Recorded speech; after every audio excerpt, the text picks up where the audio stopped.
Hi, my name is Han Weidong, and today I'm going to talk about if celibacy freedom and marriage freedom are progress. My presentation is divided into these three parts: review, impacts, and conclusion. First of all, let's have a quick review. In the last part of my midterm presentation, I mentioned that we youngsters are unable to change the skyrocketing stress, and here are the three main reasons why young people don't want to get married: capital squeeze, high housing prices, and the hardship of interpersonal relationship. From this brief summary, it might be more appropriate to compare marriage to a game. At the beginning, everyone just playing. And then people found that they must charge abundant money into the game to buy houses, cars, and so on. Meanwhile, those powerful and rich players like millionaires seriously affected the game balance. Some might have a lot of lovers, while some were made to remain single. In the end, everyone just stopped playing. As more and more people delayed their accounts, the server, named marriage, became a server that hardly any players left. And this development history can be summed up into one sentence: the satisfaction that marriage provides to the younger generation is no longer adequate to match the desired threshold.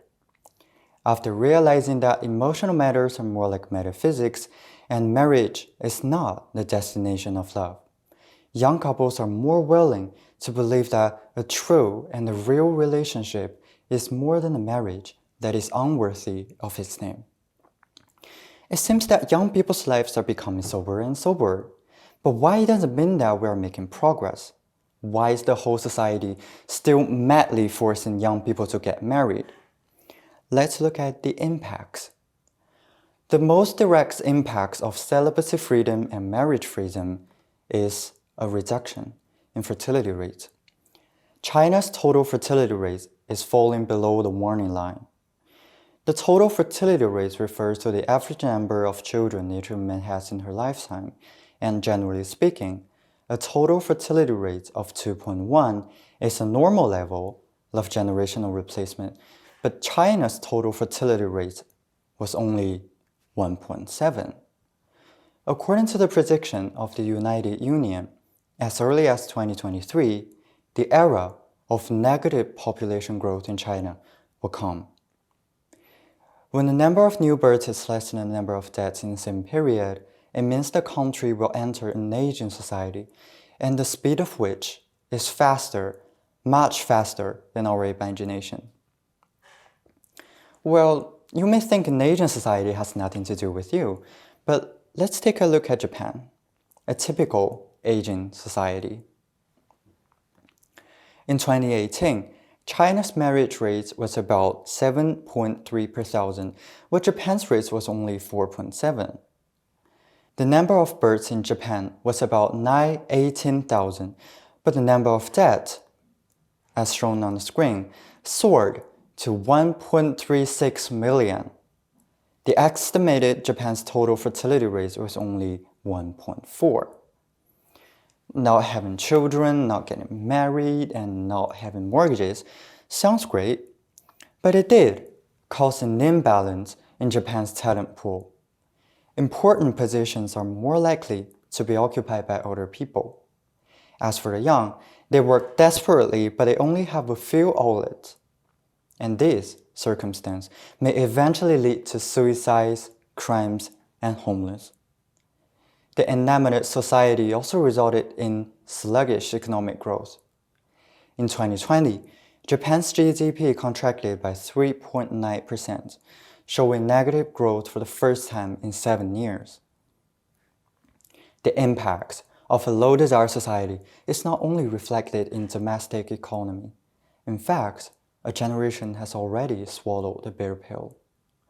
From 2007 to 2018, in Tokyo, more than 2,000 people over the age of 65 died alone every year. They probably had no friends nor spouses when they were alive. They died alone, and it weren't noticed until their bodies, their dead, cold bodies, had decomposed for a long time. And this status quo in Japan is a prophecy that is about to surface and realize in China shortly. Finally, we've got the conclusion section. Negative population growth, talent pool imbalance, sluggish economic growth, and lonely deaths. From these negative influences, we can say that celibacy freedom and marriage freedom are definitely not progress. Speaking of which, I'm not urging you to get married and have children right away.